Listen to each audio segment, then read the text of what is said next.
Hello friends, and welcome back to my channel, Time with Lauren. Today we are talking about sourdough focaccia, and I'll also share some tips on how to do this with commercial yeast if you do not have a sourdough starter. So we're just going to jump right in here. I want you to understand yeast, both commercial and sourdough starter, are the catalyst for breads to rise. Starter is a colony of yeast and bacteria that you have been cultivating on the countertop with the flour, the unbleached flour, and have proliferated and are growing in that medium. And so commercial yeast is the same, except that it's been captured and stabilized, and it just works more consistently and more quickly. So here I've added my 100 grams of starter, a scant tablespoon of sea salt, and 375 grams of water. Now I'm adding 500 grams of flour, and I'm going to mix that in. This recipe is also going to take 2 tablespoons of olive oil. You can add that now, or you can add it later whenever you're mixing your dough. So yeast, both commercial and sourdough starter, they work similarly. The more you have, the quicker your dough is going to ferment and develop and rise. So to imitate sourdough, you'll need a small amount of commercial yeast. Active and instant yeast are both fine. When the yeast and bacteria feed in the flour, they create the waste that is lactic acid, and that creates the sour flavor consistent with a true sourdough. Again, this can be imitated with similar results by using a small amount of commercial yeast. It is important to use a small amount of yeast to keep this fermentation process slow as to develop a sour flavor without using a sourdough starter. It won't be exactly the same, but it will give similar results. You can also make this much quicker by using a larger amount of instant yeast. However, you will lose that sour, long fermented flavor, and the results will still be a delicious homemade bread. So my goal here is to inspire and teach you how to prepare from scratch wholesome and nourishing foods for your family. I've created simple, practical, and no-fuss methods in my kitchen that I want to share with you so that you can do the same in your kitchen. So you could see I mixed my dough, and then I covered it. It was a sticky, kind of lumpy mess, and it rested for 30 minutes. Then I did my first series of stretch and folds, which you just see me doing here. I'm adding oil to make it a little easier. So you're just going to lift up and stretch and then fold over your dough. It's just as simple as that. Now the goal here for stretch and folds in a perfect situation would be a series of stretch and folds every hour for 4 hours. And then you're doing your bulk rise, which is the long rising time that it's going to take for this dough to double in the bowl. Now, oftentimes I get to it maybe just once, and that is just it works out just fine. Now here, this dough has rested overnight on the counter, and it doubled, and then I put it in the refrigerator because I couldn't get to it to film that day. So this dough has rested and did its bulk rise on the counter overnight for 12 hours. And then I placed it into the fridge just to press pause. So now I'm oiling my pan and the top of my dough generously. And I use parchment just for easy removal. But if your pan is non-stick, then it works without parchment just fine. So you're going to gently kind of loosen the dough from the sides of the bowl and lift it out, and then put it smooth side down in the pan. Now you're just going to, there's not really much shaping involved with focaccia. If you have a 9x13 pan here, then what you'll do is sort of like an envelope fold. So you'll fold one side to the center, the other side over that, making a rectangle, and then kind of fold the 2 shorter sides into the center, and then just leave it in the center of the pan, and it will relax and fill the pan. Here I'm doing more of a round shape just because my pan is round. So with the oil, it does make the seams a little more difficult to pinch closed, but again, everything turns out fine. We're not making a boule here. So the dough is here in the pan with a generous amount of oil, and I've lined it with parchment, trimmed the parchment, and this rose until it was filled the pan and doubled and nice and soft and puffy. So this took on the counter probably 3 hours.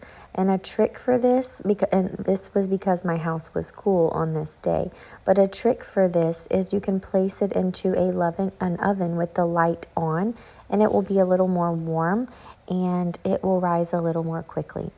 So now you're just going to preheat your oven to 425 and then prepare your toppings once this has doubled. So once it's doubled like this, you could bake it just like that, but we are going to add some toppings. So today I'm doing fresh chopped garlic. Another favorite of ours is roasted garlic. So you would pre-roast the garlic and then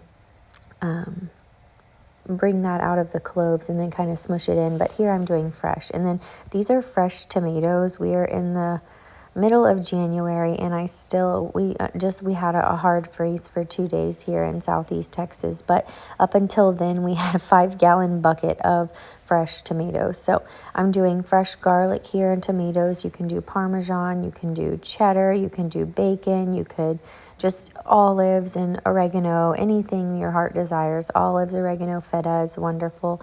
So just choose whatever you want, and you're going to prepare those toppings however. And then now we're going to dimple the dough. So we're just going to add another generous amount of olive oil over the top, say a tablespoon to 2 tablespoons. You can see the dough is really soft and fluffy. It's a very hydrated dough, meaning that it has a lot of water. And so that does make it more difficult to handle, but we're not shaping a bowl here. You know, we have a pan to keep this formed for us, which is so nice. One of the reasons it makes it such an easy beginner recipe. So just gently begin to start dimpling the dough as I'm doing here, and you want to press all the way to the bottom. So after you've pressed and dimpled the dough all around, you want to be careful not to deflate it. So you don't want to smush it, but you're just using those fingertips to dimple the dough and make little pockets for all of your toppings. So then you will just add your toppings however you want. We're going to add our garlic, tomatoes, and then I also add some fresh dried oregano from my garden last year, and then of course salt. Now if you are not using toppings and you're just going to bake this plain, it is wonderfully delicious that way and great for dunking in soups. Gives you a nice crusty top and a super soft spongy interior. You can also slice this in half and make a sandwich out of it, and that's really good as well. So if you are not using toppings other than olive oil and sea salt, then you would still dimple the dough and drizzle it with more olive oil and sea salt, and then you would bake it just like that. So now if you are using commercial yeast in place of sourdough starter, your rise times will be slightly different. However, you are going to want to watch your dough. You know, the dough is going to tell you when it's ready. So if you're going to let it rise overnight on your counter and your home is going to be between 68 and 74 degrees, then I would say 12 hours is the perfect time. Anywhere from 8 to 12 to 16 hours on the counter overnight is going to give you a good double rise. And then you are going to move on with the steps as instructed in the recipe. And then once you do that bulk rise and you move on to your proofing, which is your second rise, you're going to shape it, get it in the pan, and allow it to settle into the sides of the pan and then get puffy and rise a little more. So you're going to keep an eye on it, and that's going to tell you when to move on to the next step. And that's consistent for sourdough starter or yeast. But just remember that sourdough starter and commercial yeast are going to act a little bit differently. So regardless of sourdough starter or commercial yeast, I encourage you to try this recipe. It is so simple, and I know you'll be successful with it.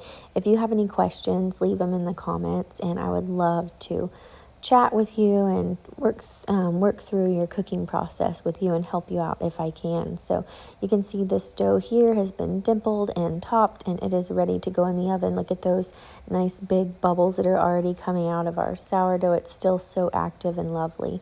So this is going to go in a 425-degree oven until it's nice and golden brown. And that is it, y'all. I just can't wait to hear how yours turns out. There it is, about 25-ish minutes in the 425-degree oven, and it is so crusty and wonderful.